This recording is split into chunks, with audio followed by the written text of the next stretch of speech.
ঋতুবতী অবস্থায় মেয়েদের রমজান পালনের বিধান। রমজান মাস আল্লাহর অশেষ রহমত ও বরকতের মাস।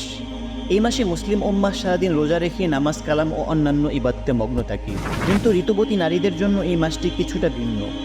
রমজান মাসে করণীয় বিধান সম্পর্কে না জানার কারণে এবং রোজা ও নামাজ পালন না করতে পারার কারণে অনেকেই হতাশায় ও অসুবিধায় পড়েন।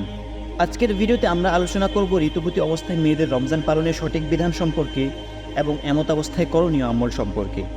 রমজানের রোজা প্রাপ্তবয়স্ক, সুস্থ ও মুসলিম নারী পুরুষ সবার জন্য ফরজ। রমজানের রোজার জন্য রয়েছে আলাদা বিধানাবলী, বিশেষ করে নারীদের জন্য। নারীদের অপবিত্র থাকার সময় নামাজ পড়া, রোজা রাখা, কোরআন তিলাওয়াত ও মসজিদে প্রবেশ নিষিদ্ধ, যেভাবে তা অপবিত্র পুরুষের জন্য নিষিদ্ধ।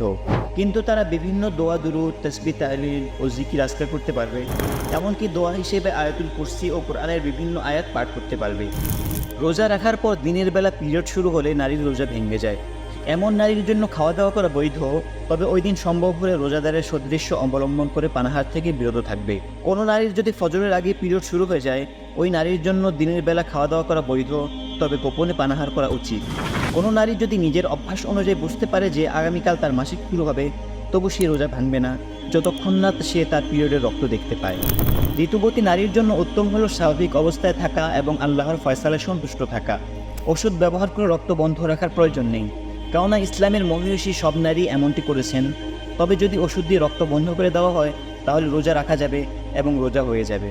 3 থেকে 10 দিন পর্যন্ত যে কোনো মেয়াদে মাসিক ঋতুস্রাবকালীন নামাজ রোজা বন্ধ রাখবে।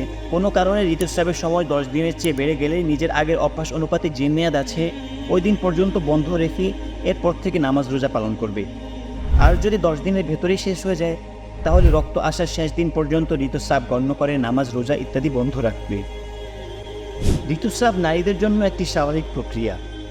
এই সময় রোজা ও নামাজ পালন না করতে পারলেও নারীরা অন্যান্য ইবাদত তথা স্বামী সন্তানের খেদমত, প্রতিবেশীর খোঁজখবর, দোয়া, জিকির, ইস্তেগফার, তাসবিহ, তাহলিল, সদকা, খায়রাত, ধ্যান এবং অন্যান্য ইবাদতের মাধ্যমে আল্লাহর নৈকট্য লাভ করতে পারেন।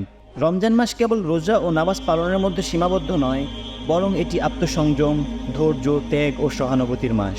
ঋতুবতী নারীরা এই গুণাবলী অর্জনের মাধ্যমেও রমজানের পূর্ণ ফায়েজ লাভ করতে পারেন।